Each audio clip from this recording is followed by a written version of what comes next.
എടോ, ഞാൻ പറയാൻ പോകുന്ന 3 വാക്കുകൾ. ഈ 3 വാക്കും പലപ്പോഴും പലരും തെറ്റിദ്ധരിക്കാറുണ്ട്. പലർക്കും അതിന്റെ അർത്ഥം മനസ്സിലാവാതെ പോകാറുണ്ട്. ചിലവർ പറയും 3 ഒന്നാണെന്ന് പറയാറുണ്ട്. എന്നാൽ ചിലവർ പറയും അത് അങ്ങോട്ടും ഇങ്ങോട്ടും സിമിലർ ആണെന്ന് പറയാറുണ്ട്. എന്നാൽ ഞാൻ പറയുന്നത് 3 മൂന്നാണെന്ന്. അത് ഏതൊക്കെയാണ് വാക്കുകളും അതെന്താണ് ഉദ്ദേശിക്കുന്നത് ഞാൻ പറഞ്ഞുതരാം. ഒന്നാമത്തെ വാക്കാണ് നമ്മൾ എക്സ്പെക്ട് ചെയ്യാന്ന് പറഞ്ഞത്. നമുക്കറിയാം, നമ്മൾ നമ്മുടെ ഫ്രണ്ട്സിൽ നിന്ന്, നമ്മുടെ പാർട്ണറിൽ നിന്ന്, നമ്മുടെ ഫാമിലിയിൽ നിന്ന് നമ്മൾ ഒരുപാട് എക്സ്പെക്ട് ചെയ്യാറുണ്ട്. നമ്മൾ കൊടുക്കുന്ന സ്നേഹമായാലും നമ്മൾ കൊടുക്കുന്ന സമയമായാലും വാല്യൂ, പ്രയോറിറ്റി, കെയറിങ്, അണ്ടർസ്റ്റാൻഡിങ്, നമ്മുടെ ലൈഫിലുള്ള എല്ലാ ഫീലിങ്സ്, ഇമോഷൻസും നമ്മൾ കൊടുത്തു കഴിഞ്ഞാൽ നമ്മൾ പൈസ പോലും കൊടുത്തു കഴിഞ്ഞാൽ എന്തെങ്കിലും ഒരു നാൾ തിരിച്ച് കിട്ടും നമ്മൾ എക്സ്പെക്ട് ചെയ്യല്ലേ. അത് നമ്മളത് പ്രതീക്ഷിച്ചിരിക്കും, കിട്ടും, എന്തെങ്കിലും അവർക്കും പൈസ ഉള്ളപ്പോൾ നമ്മൾ തിരിച്ച് കിട്ടും, നമ്മൾ പ്രതീക്ഷിച്ചിരിക്കാറുണ്ടല്ലേ. അതാണ് ഈ എക്സ്പെക്ടിങ് ഉദ്ദേശിക്കുന്നത്.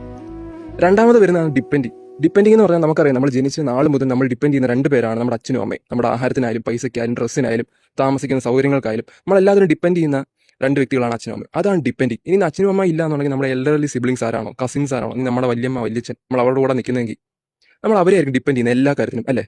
മൂന്നാമത് വരുന്നതാണ് ഹോപ്പ് എന്ന് പറയുന്നത്. ഹോപ്പ് എന്ന് പറഞ്ഞാൽ ശുഭപ്രതീക്ഷ എന്നാണ് ഉദ്ദേശിക്കുന്നത്.